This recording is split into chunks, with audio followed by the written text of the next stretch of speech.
Welcome everybody back to Boost in Motion, guys, and today we are officially but unofficially have a jb4 Q50 Q60. It's the VR30 twin turbo motor in the 11s. Now guys, I know you tune guys are gonna be like, but we've been in the 11s. I understand you guys, we're a little bit slower than you. But otherwise than that, let's get into the video. But please, if you've been watching my channel for quite a while and watched a few of my videos, please hit that subscribe button with that bell notification. I put a lot of videos out for the Q50 Q60 community and also to my fellow VQ brothers out there. Thank you. Let's go. Now guys, the reason why I said officially but unofficially is I hope your subscribers following. So comment below if you are subscribed to the channel. But he's using a device and it's called a dragy device. Now, you can look it up. You can Google search it online. It's a pretty accurate device. What it does is it can read the amount of miles an hour that you go within a specific distance and or the distance, pretty much distance in miles an hour. So a lot of people that are not around tracks use this to kind of know a rough estimate what they're going to run in a quarter mile, right? Now, there are going to be some tolerances. Some people have complained about it being a little bit too quick in the miles an hour, or that that when they took it to the track, it was off by small milliseconds. I'm talking about, like, let's say if you ran 11.7, it might read that you ran like 11.75. But even then, that's still pretty good and it's pretty consistent. All right. But anyways, some of the mods that he have on his car are one, jb4, and he's running it +7. In the past, I definitely was against running +7, but the reason why I said that is because at the higher range, it's just not possible for you to hold that much boost on a jb4. You're gonna have fuel cuts and or the boost sensors, the optical sensors may jump in. But at a lower rev range, right around that peak amount of PSI that you can run, yes, he had pushed +7 and it was pretty freaking healthy. So I give him for that. And there's a few other people who pushing it at Red Sports +7 in the mid-range, not the top end, okay? Second thing he has on the car is a heat exchanger. One of the most important things to have consistent power without any heat soak. So he has an AMS one, which is one of the best ones on the market. Of course, I'll put all the cards below, above, so you can take a look and I could just talk about heat exchangers and jb4. But then he has one other important aspect here. He has MEGEN lower downpipes. Now, I've talked about this in the past, and this is what I'm going to have on the car. The reason why he has these lower downpipes, or why it's important for you guys to get it, is because it allows your turbos to spool up quicker at a lower RPM. You remove the secondary catalytic converters, which reduces a lot of the back pressure on the car. Not saying that this makes you any faster, but it does, because it allows you to have higher trap speeds and or allows your turbos to breathe better. Period. You get your boost targets a lot lower in RPM, and you get to hold those boost targets throughout the rev range. Okay? But all in all, he just has a drop-in filter on stock run flats and stock Red Sport wheels. So he's doing a pretty good job. And if he's following this video, thank you. You're helping me and you're pushing people to try to push this Q50 Q60 platform even on jb4. I believe we can get to lower times. But anyways, so I've talked about it in the past, and I've sat there and I've said this. jb4 Red Sports are quicker than jb4 Silver Sports, okay? Understand that. They just have better boost targets, and they could just add more PSI on top.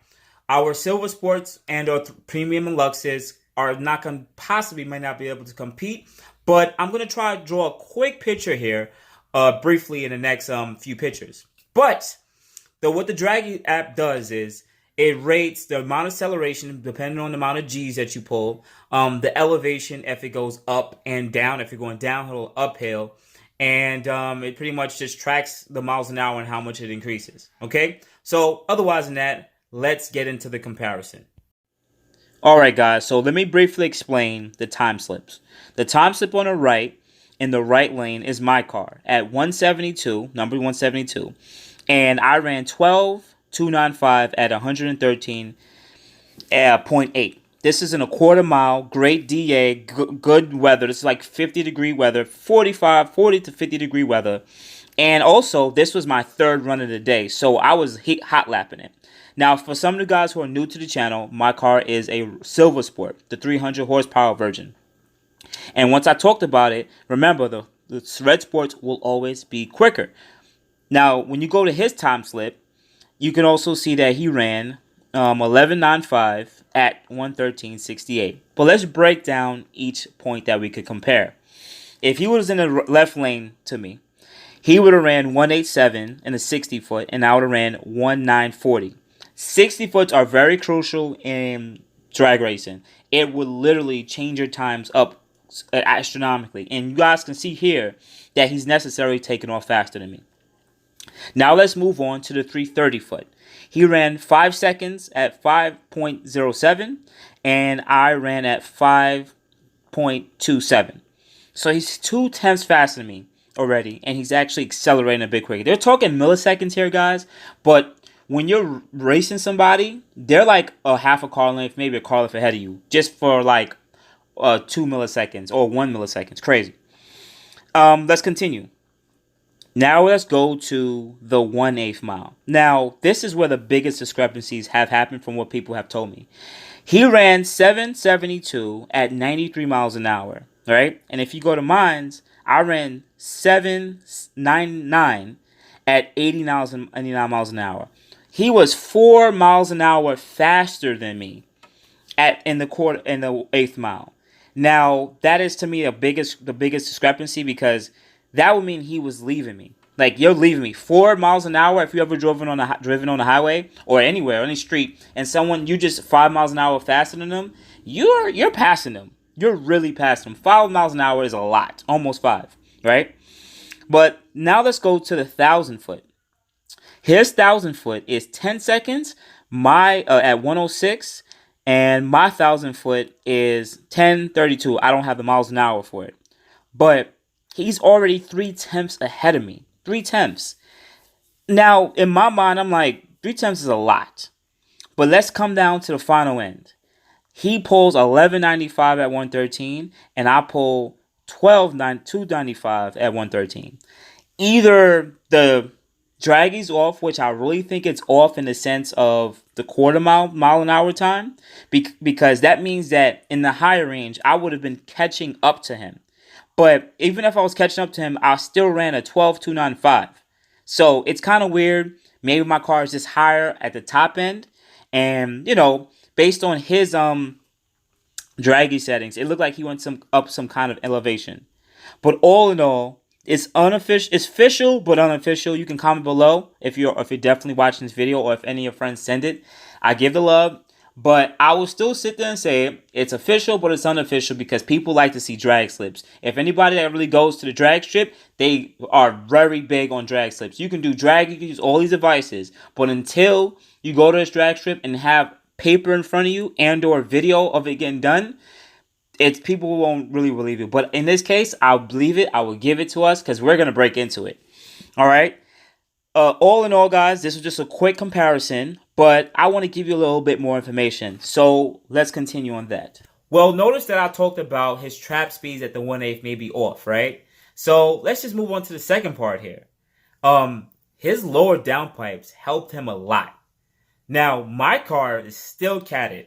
So when I go back to Cecile, because I am planning on going back to Cecile, I'm going to have one lower downpipes. Yes, guys. So remember, that's going to help with acceleration. Do I think it could take off 3/10? Possibly. But I'm also going to go back down there running the E30 mix, just to see if I could get a little lower into 11s. All in all, we're going to go back there. And hopefully, Midwest is going to come out.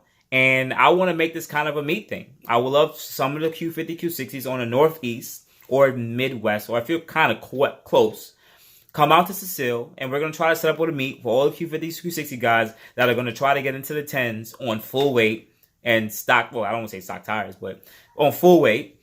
And you're going to meet a lot of E85 Q50 Q60s and 93 full bolt-on cars, and it would just be great to meet some of you guys.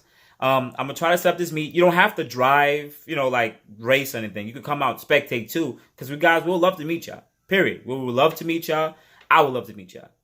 But all in all, guys, just to bring this video to a close, if you want to contact me, ask any questions, contact me at boostinmotion on Instagram and boostinmotion on Facebook.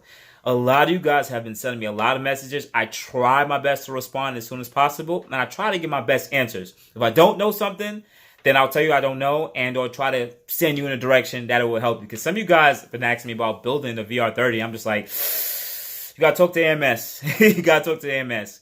But all in all, guys, when you bring this video to a close, if you made it to this part of the video, place the subscription button with the bell notification. Really would appreciate that. If you can, also look at some of my old videos.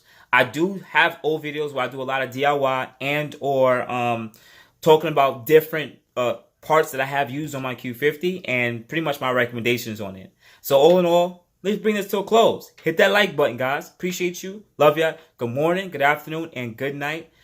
Shoot, almost forgot. Good evening. Thank you. This is BoostinMotion out.